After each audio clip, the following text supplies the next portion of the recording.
ফের প্রকাশ্যে তৃণমূলের গোষ্ঠী কোন্দল। তৃণমূলের পঞ্চায়েত প্রধান ও উপপ্রধানকে ঘিরে বিক্ষোভ পঞ্চায়েত সদস্যদের। স্বনির্ভর গোষ্ঠীর কমিটি গঠনকে ঘিরে দীর্ঘদিন ধরে পঞ্চায়েতে মতবিরোধ চলছিল বলে জানা গিয়েছে। সোনারপুর ব্লকের কালিকাপুর ১ নম্বর গ্রাম পঞ্চায়েতে নিজেদের কার্যালয়ে কাজ করছিলেন প্রধান ও উপপ্রধান। আচমকাই সেই সময় তৃণমূলেরই দুই পঞ্চায়েত সদস্য সাইনাজ বেগম ও রবীন মণ্ডল দলবল নিয়ে পঞ্চায়েত প্রধান দেবশ্রী নস্কর এবং উপপ্রধান মাধব মণ্ডলের ওপর চড়াও হন। অভিযোগ, প্রধানকে মারধরের হুমকি, গালিগালাজের পাশাপাশি ও হেনস্থা করার চেষ্টা করা হয়। মাধবদাকে বলছে ও তো কিছু লোকজন ডাকলো, ডাকার পরে তারা এলো, এসে তো কি করছে ভাবতে পারবেন না।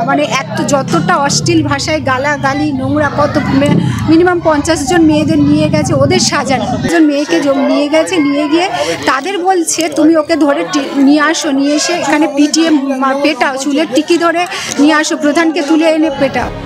উপপ্রধান মাধব মণ্ডলের অভিযোগ, স্বনির্ভর গোষ্ঠীর কমিটির সম্পাদকের বিরুদ্ধে দুর্নীতির অভিযোগ পেয়ে তাকে সরিয়ে দেওয়া হয়। সেই ক্ষোভে পরিকল্পিতভাবেই তাদের উপর হামলা চালানো হয়েছে।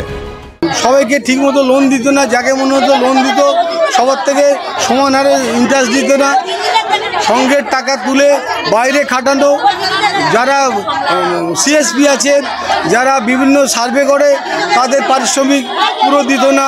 এরকম লক্ষ লক্ষ টাকা 12 বছরের ট্রেনিংয়ে এসছে, ট্রেনিং না করে টাকা তুলে নিয়েছে। এই বিষয়ে মুখ খুলতে চাননি অভিযুক্ত পঞ্চায়েত সদস্য সাইনাজ খাতুন।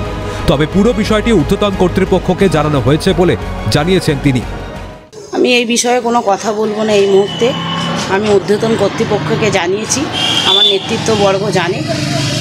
আমরা নিজেদের মধ্যে আগে দেখি, এই সম্বন্ধে আমি এই মুহূর্তে কোনো রিপোর্ট দেবো না। কেউ অভিযোগ করতেই পারে, পঞ্চায়েতের বিষয়, আমিও পঞ্চায়েত মেম্বার, আমি আমার কর্তৃপক্ষকে জানিয়েছি। গায়ের জোরে তৃণমূল এই পঞ্চায়েত দখল করেছিল, এখন নিজেদের মধ্যেই অনাস্থা তৈরি হয়েছে, দাবি আইনজীবী তথা সিপিএম নেতা সায়ন বন্দ্যোপাধ্যায়ের। কয়েক মাসের মধ্যেই এই পঞ্চায়েতে অনাস্থা প্রস্তাব আসতে চলেছে।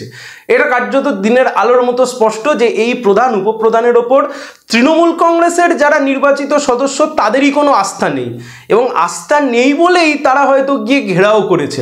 এই পঞ্চায়েতে তো তৃণমূল হেরেছে, তৃণমূল জেতেনি, জিতেছে তো সিপিআইএম, কিন্তু গায়ের জোরে এরা এসে বোর্ডটাকে দখল করেছে।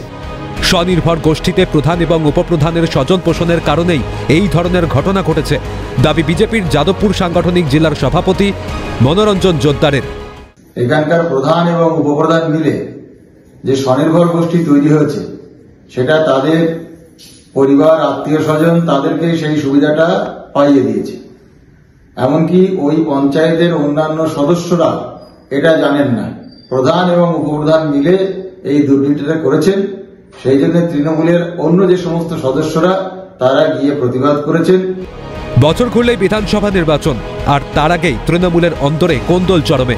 তবে এখনই নিজের দলের মধ্যেই যদি দ্বন্দ্ব চলে, তাহলে ভোটের মুখে পরিস্থিতি কি হয় সেটাই দেখার। দক্ষিণ 24 পরগনা থেকে তমাল সরকারের রিপোর্ট, ক্যালকাটা নিউজ।